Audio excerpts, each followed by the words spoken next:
Halo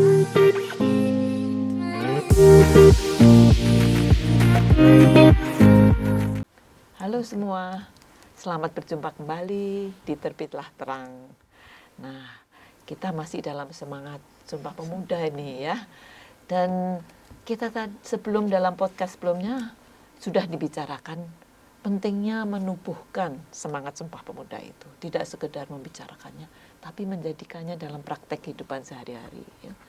Dan antara lain juga mensosialisasikan dalam bentuk bacaan, dalam lagu, dalam apa saja yang bisa kita hayati bersama.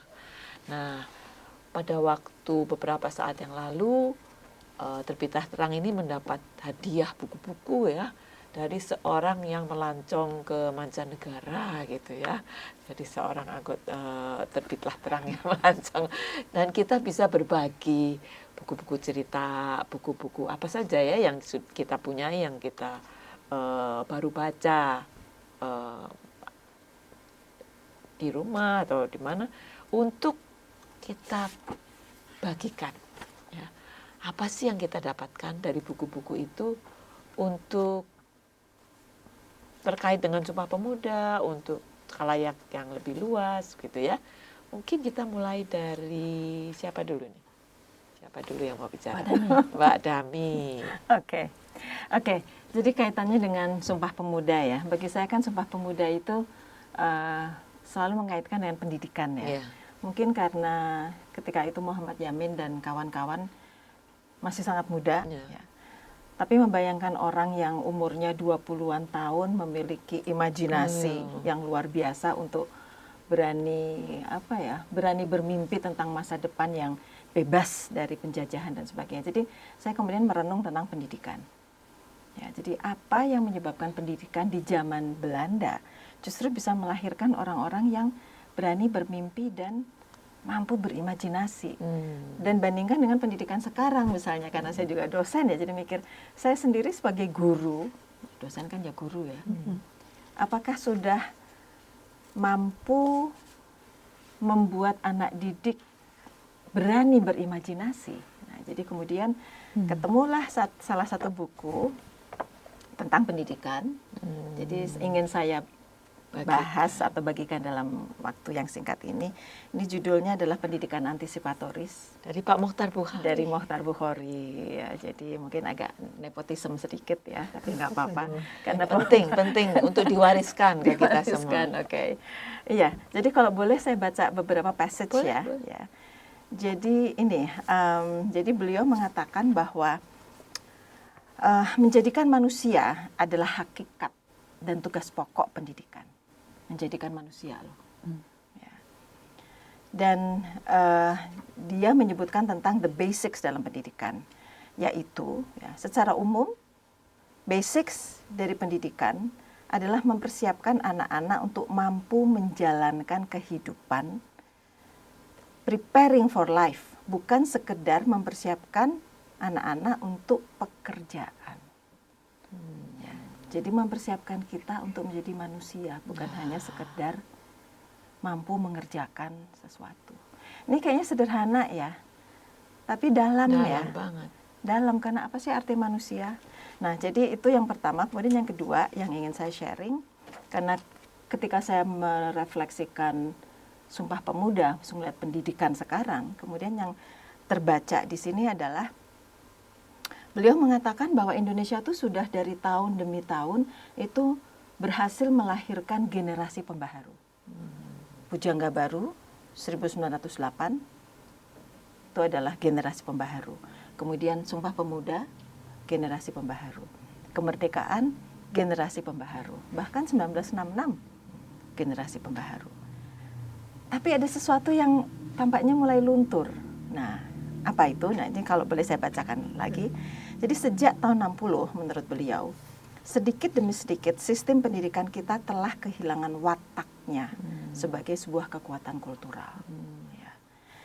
Pada zaman kolonial kita sudah melahirkan itu semua, ya. Tapi kalau dilihat bahkan sampai tahun 1959 ya, kita pernah mempunyai sistem pendidikan yang mempunyai watak kultural. Jadi menurut Mokhtar Bukhari, saat ini kita ini telah kehilangan pendidikan yang memperjuangkan watak kultural bangsa, karena kita telah direduksi menjadi penyelenggara birokrasi. Ya, setuju sekali. Ya, jadi kemudian saya reflektif, ketika sistem pendidikan direduksi sehingga menjadi sekedar menjalankan birokrasi, dan itu bukan hanya SD, SMP, SMA loh, perguruan tinggi pun sekarang kita menjadi seperti itu. Jadi sistem pendidikan yang seperti ini akan mengakibatkan negara kita itu kemana 100 tahun dari sekarang. Nah, itu refleksi saya atas Sumpah Pemuda dan atas buku yang saya baca. Luar biasa. Ada yang mau menyambung malam ini? Soal Mas Sulis? pendidikan Ya? saya boleh ya. Jadi kan karena cerita-cerita apa yang terjadi di Hindia Belanda sampai ke pemerintah Belanda, lalu mereka mulai menjalankan politik etis ya, politik balas budi. Dan kemudian mulai lahirlah sekolah-sekolah tinggi. Tapi sebenarnya tujuan mereka adalah memenuhi kebutuhan akan tukang-tukang sih. Jadi para birokrat yang itulah, bukan untuk tingkat-tingkat atas. Nah, dengan begitu, singkat cerita, ini buku yang saya baca adalah dari Roger Koras yang diterbitkan tahun lalu ketika kami memperingati 100 tahun pendidikan hukum. Dia menulis biografi dari Paul Scholten, bidan dari pendidikan tinggi hukum 1924 Hochschule School pada masa itu. Tapi buku ini sebenarnya bukan cerita tentang Paul Scholten-nya, melainkan itu dijadikan jendela untuk melihat apa yang terjadi di dalam pelaksanaan politik etis, khususnya yang menjadi perhatian kita tentu adalah lahirnya pendidikan tinggi. Nah, mereka membutuhkan tenaga teknik, lahirlah Technische Hochschule di Batavia 1920, sekarang jadi sekolahnya Mbak Nana. ITB gitu. Tidak terlalu sukar perdebatan soal itu. Lalu mereka kan juga membutuhkan tenaga-tenaga dokter untuk kesehatan. Lahirlah 1921 sekolah tinggi kedokteran yang sebetulnya masing-masing itu ada cita-citanya tersendiri. Jadi nggak langsung ITB, nggak langsung sekolah kedokteran, tapi ganti nama berkali-kali. Tapi intinya itu 1921 sekolah tinggi kedokteran. Untuk sekolah hukum tidak semudah itu, karena ada pertanyaan-pertanyaan. Pertama, pertanyaannya adalah apakah memang dibutuhkan orang-orang Indonesia sekolah hukum yang sejajar kedudukannya dengan orang-orang Belanda? Karena yang mengisi pemerintahan Hindia Belanda itu orang-orang Belanda sarjana hukum yang lulus di sana gitu kan. Nah, lalu kalau memang harus bikin sekolah hukum, ya jangan yang seperti di Belanda dong. Bikin yang dibutuhkan oleh masyarakat Hindia Belanda kayak apa, itu yang pertama. Lalu yang kedua adalah apakah pendidikan hukum itu nanti akan terbuka juga bagi orang Indonesia, gitu pertanyaannya. Jadi sebenarnya itu didesain untuk orang-orang Belanda yang mau sekolah hukum di Batavia gitu kan. Lalu yang ketiga itu pertanyaannya adalah yaitu sebenarnya yang ketiga sih.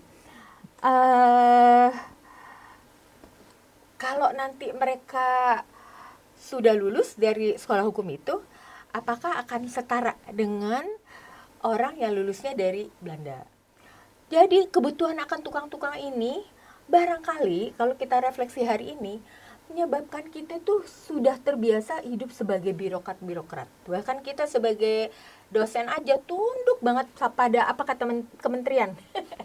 Padahal sebenarnya founding fathers kita yang pada waktu itu tahun berapa ya, tidak jauh dari sesudah kita merdeka, itu 1951 kalau nggak salah, punya kongres pendidikan tinggi di Solo.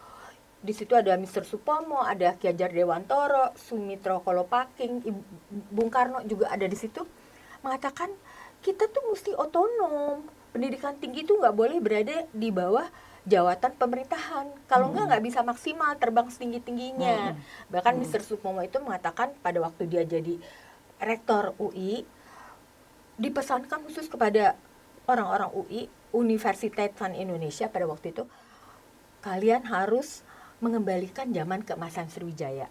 Yang kita sampai hari ini, saya ragukan itu terjadi, karena kita tuh cuman birokrat pemerintah doang. Itu sih tantangan kita bersama di Hari Sumpah Pemuda. Ya, jadi masalah reduksi ya, reduksi ya. Nah, bagaimana kita mengembalikan kekayaan yang ada itu ya. Dan tadi aspek kultural itu sangat penting. Ini saya dapat buku dari Mbak Nana yang jalan-jalan ke Amerika nih ya, tentang reduksi juga nih sebetulnya persoalannya. Bagaimana keragaman dalam satu bangsa yang disebut bangsa Amerika itu seringkali sekarang diwarnai oleh yang dominan saja misalnya gitu ya. Dan ada usaha-usaha untuk mengembalikannya. Gimana sih caranya? Dan mengembalikan apa?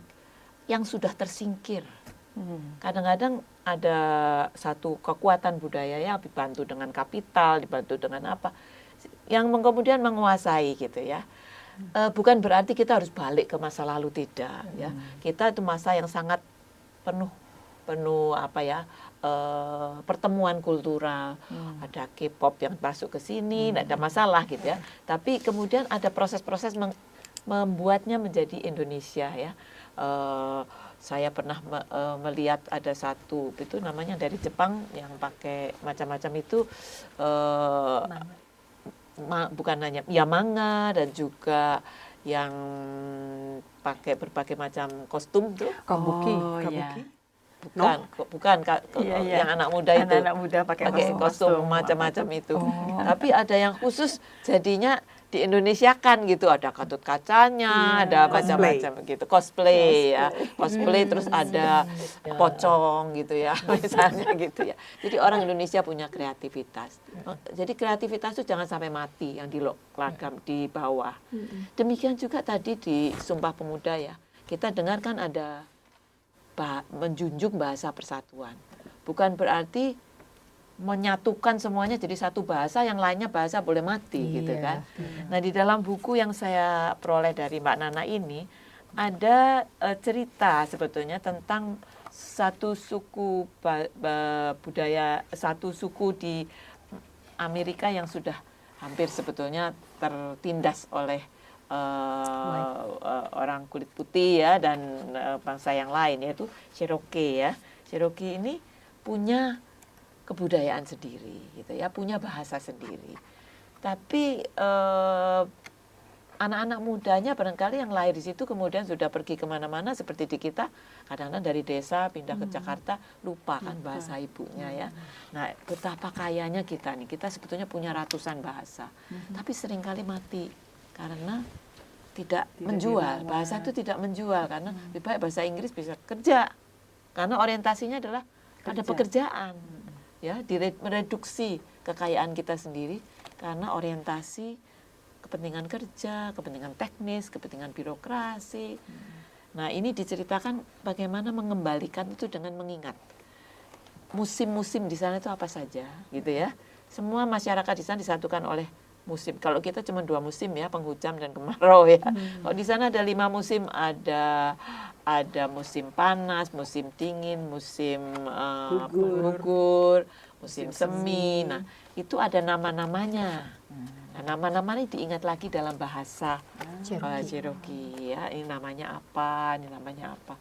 Saya kira usaha semacam ini penting juga untuk Indonesia ya. Kita dalam bahasa Indonesia menceritakannya, tapi juga mengingat kembali, merawat kembali apa yang sudah, bukan maksudnya mau menyimpan itu seperti apa ya, sesuatu yang esensial, tapi berbagi ya, membagikannya, membagi suatu kekayaan.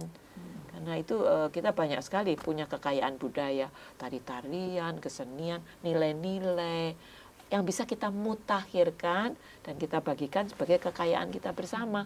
Jadi lumbung budaya bersama ya, untuk kita nikmati. Ini loh bahasa Indonesia. Waktu kecil saya masih ingat, waktu SD kita nyanyi lagu-lagu apa saja? Pelangi-pelangi. Bukan, lagu-lagu bahasa daerah. Ingat nggak? Boleh Lebo, Kokondae, boleh lebo, apalagi Gundul-gundul macam-macam. pacul. Gundul-gundul pacul, semua lagu dari Nusantara ya kita ingat dan Iya. kita rasakan milik bersama. Iya. Barangkali itu salah satu kemungkinan yang kita harus kembangkan. Tadi orientasi sangat praktis, orientasi kultural hilang, bagaimana kita tetap membawa orientasi kultural itu. Nah, nanti ada satu lagi pada alam, ya kan? Yang menyatukan kita. Bagaimana, Mbak Nana? Wah, terima kasih banyak Mbak Mel membukakan pintu buat saya dengan mudah. Jadi ini buku yang saya belikan untuk diri saya sendiri. Eclipse, karena ya terkini ke Amerika tuh tahun lalu bulan April pas ada gerhana matahari total. Nah pada saat itu ya ada waktu sedikit ke toko buku kesukaan saya, begitu lalu ketemu buku ini. Yang saya lihat dari cerita, jadi ini pengalaman melihat gerhana matahari total dan diawali dengan semangat untuk melihat sesuatu yang sangat jarang, sangat istimewa, dan mungkin keterulangannya itu rendah sekali probabilitasnya. Jadi kalau orang lihat itu bisa cerita sesuatu yang lebar gitu ya. Nah yang saya lihat adalah pada saat itu, ini anak kecil umur 8 tahun atau berapa, ketika dikasih tahu bahwa gerhana matahari total akan melintas benua Amerika, khususnya Amerika sebelah utara, dia lihat lewat mana aja nih gitu.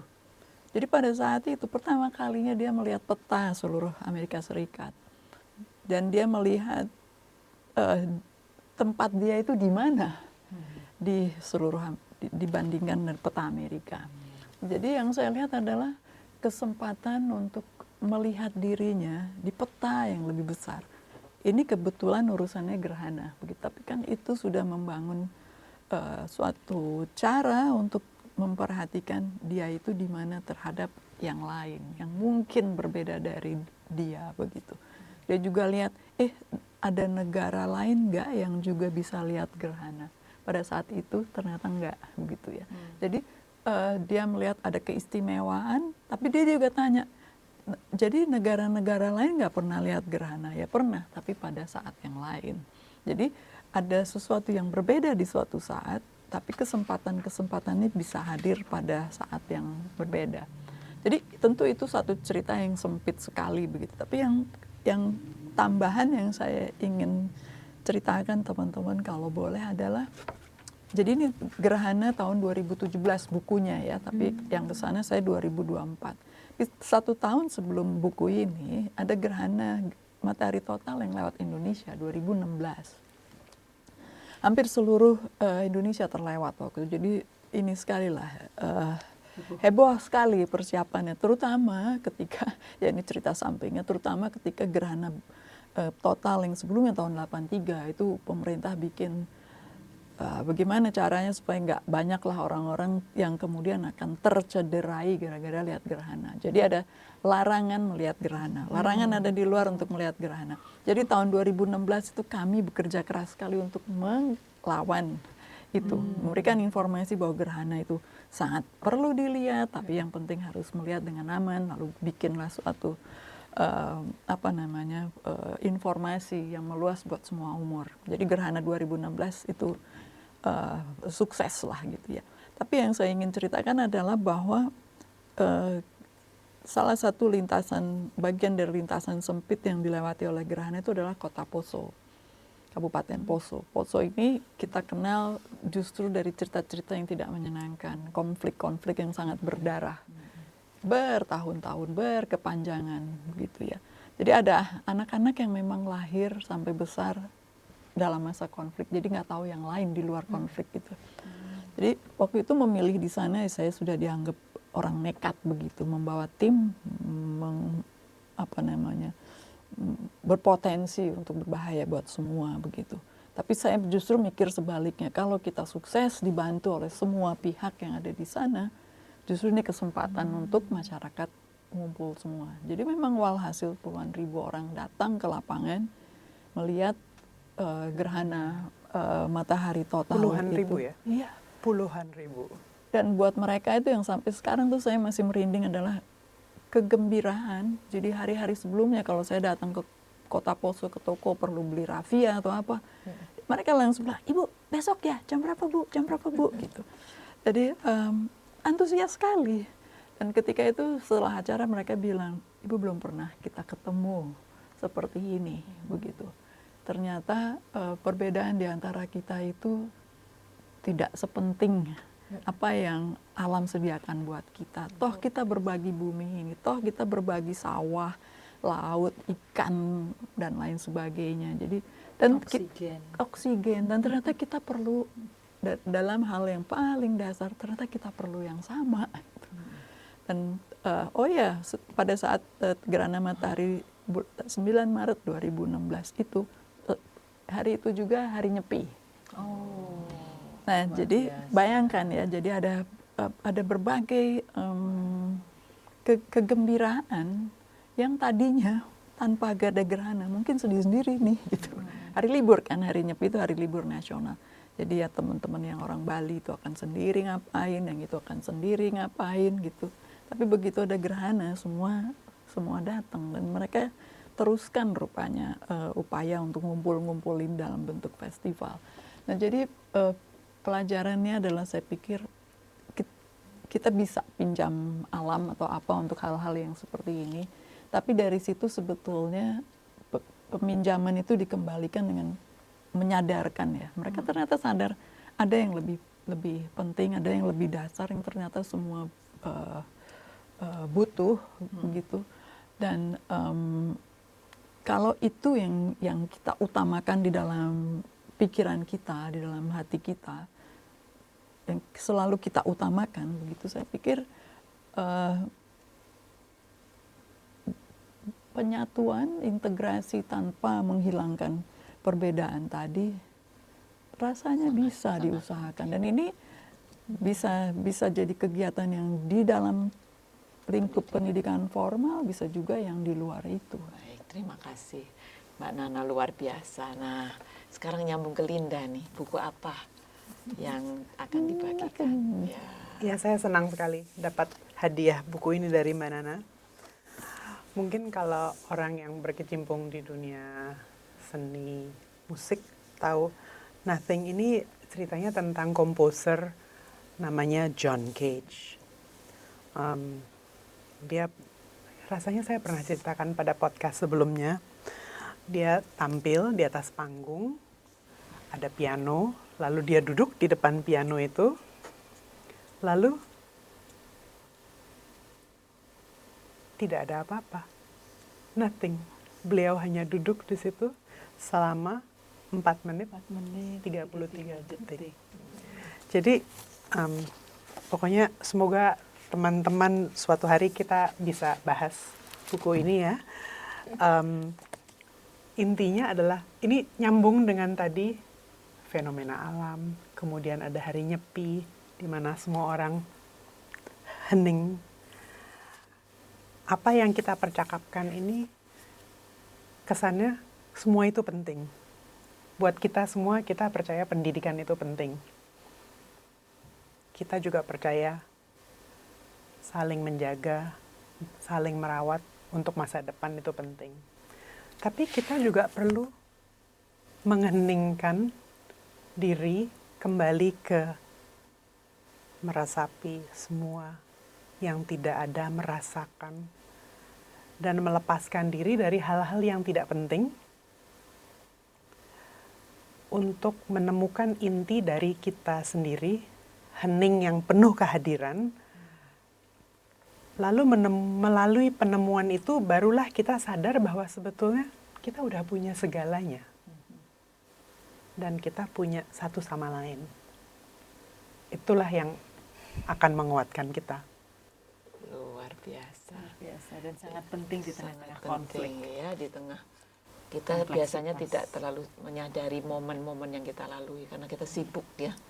Tapi dengan keheningan itu kita betul-betul merasakan ya dan bisa hadir dalam momen itu dan bersyukur ya pada kebersamaan yang kita alami hari ini. Luar biasa apa yang sudah kita bicarakan hari ini, kita saling memperkaya ya. Semoga kita terus bisa mengupayakan ini untuk semua. Kita hadir dalam keheningan tapi juga dengan memperkuat kebersamaan kita melalui alam, melalui budaya, melalui kesadaran kritis yang diperoleh melalui pendidikan. Terima kasih semua, sampai jumpa di podcast berikutnya.